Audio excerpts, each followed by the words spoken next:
So for me, I've been working in younger onset dementia for 20 years now, and I'm a mental health nurse by background. I'm very, very keen on supporting people with a younger onset, and I work with people with a younger onset around research.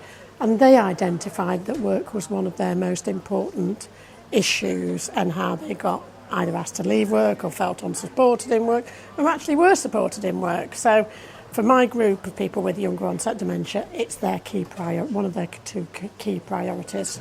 The other one being health and education. So, they want employees to know about their condition.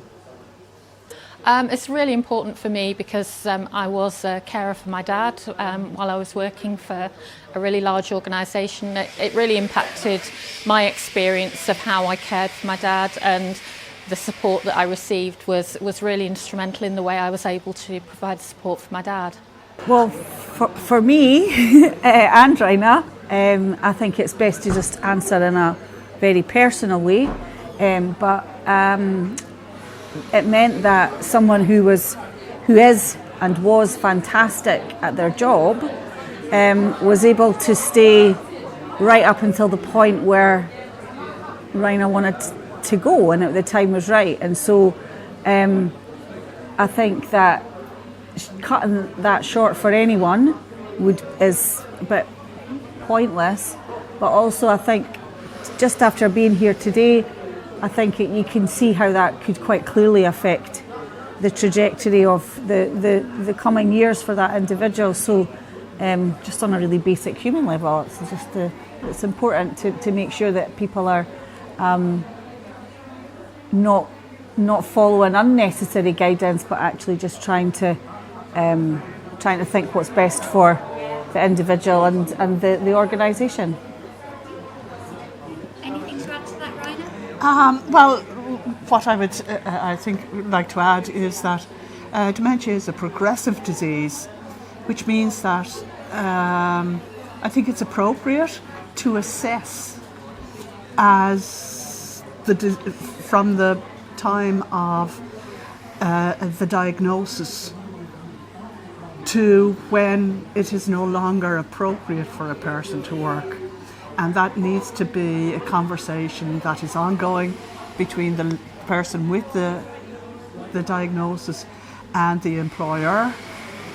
And if they can work together, there will be modifications needed along the way. But what it does for the individual with the disease is it means that they can acclimatise.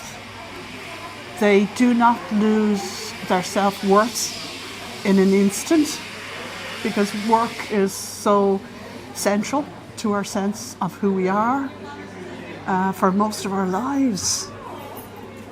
And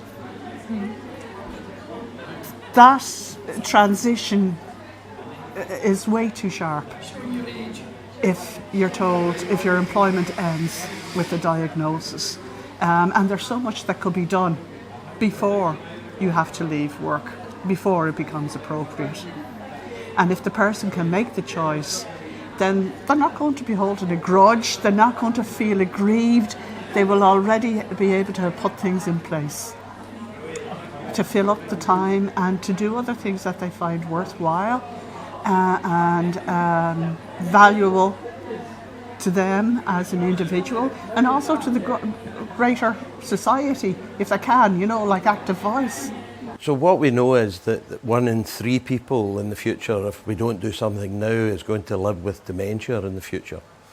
Not everybody of that 1 in 3, of course, has a diagnosis. It's 1 in 3 people that will live with dementia either through a diagnosis or being a family carer or have somebody living in their community or their locality that is living with dementia now. That means that it's 1 in 2 of people in the workplace, 1 in 2 families who are caring for somebody also.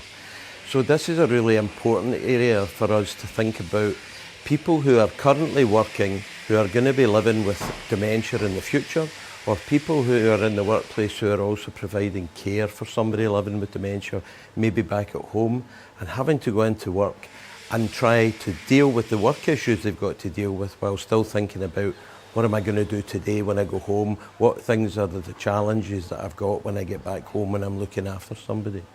So those are the key reasons for me that this is such an important issue.